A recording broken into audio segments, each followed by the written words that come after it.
study. Hello, church. This is coming to you from the Terrace path, we'll call it.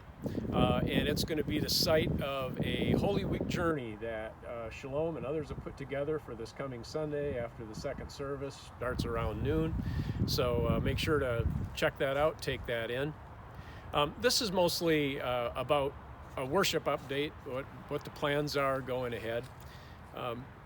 George Carlin, a comedian, he once said, have you ever noticed anybody going slower than you is an idiot, anybody going faster than you is a maniac? That line came to mind when I just thought about worship in the last year and trying to think about, how do we calibrate the right move given the conditions that there are? What's the right speed? Where's the Goldilocks zone?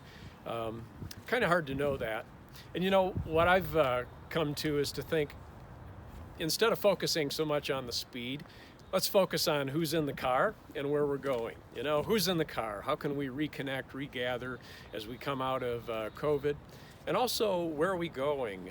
How can we best operate so that we continue to reach our shared goal of making disciples of Jesus, being a community that does that and encourages each other and works together and has impact in our families and in our work and in our world.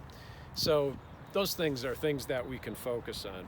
The pandemic has shaken us up, and it's also given us an opportunity, I think, to just take a look at, hey, what's God teaching us here?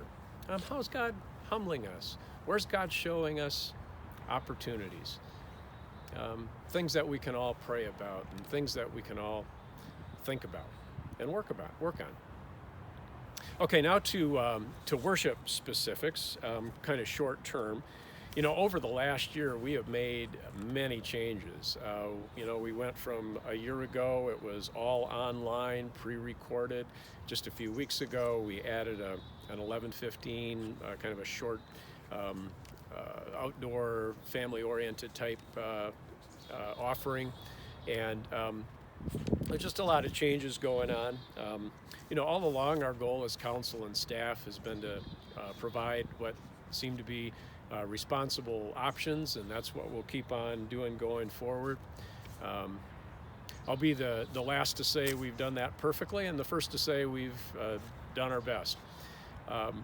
And I'm just really grateful for Pastor Ken and our staff and council and how we've been able to, work together. All of us are trying to serve Jesus the best we can and help our church. So now things are changing a little bit, right? Vaccines are out. Some restrictions are easing. Schools are opening. Restaurants and other venues are returning more and more to normal. And COVID is still a threat. So here's what our plans are. And, these days everything is in pencil, but here's what they are through summer. And our goal continues to be to provide options. We've got three between now and summer, three options. One, the online option will continue, and we're continuing to try to get better at that. Second, 10 a.m. In the sanctuary without singing. One change there in view of easing government guidelines is that we're going to go to every other pew for seating and maintaining 6 feet within a pew if there are different households. And then outside we'll continue with 11:15. And as the weather warms a little bit, we'll add a sermon summary there, expand that just a little bit. Shalom may have a walk-away option down the road. For sure, she'll plans to offer a nursery beginning for both services beginning April 11. So those are the three things that are happening between now and Memorial Day. Memorial Day will shift. Memorial Day will go 9 o'clock inside with singing, and we'll proceed with that through the year or through the summer.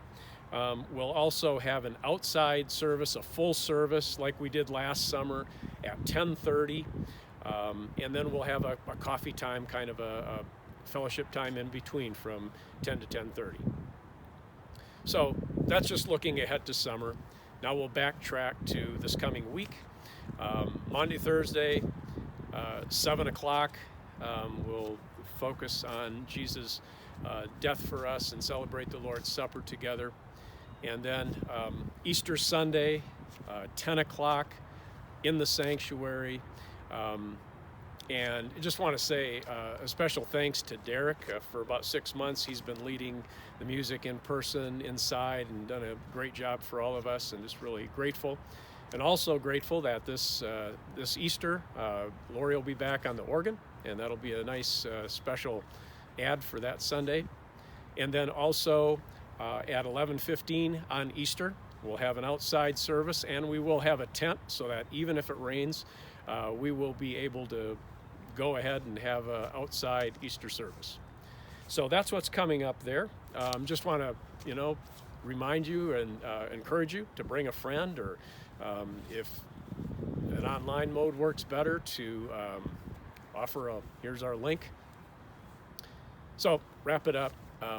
What's on my mind right now is 1 Peter 1:3. It says, by his great mercy, God has given us new birth into a living hope through the resurrection of Jesus from the dead. God's given us hope in this past year. We can celebrate that this coming weekend. We've got a lot to celebrate as we look ahead. So I'm eager for this coming week and to celebrate that good news, and look forward to it. And let's celebrate it, encourage each other in it, and share it. God bless.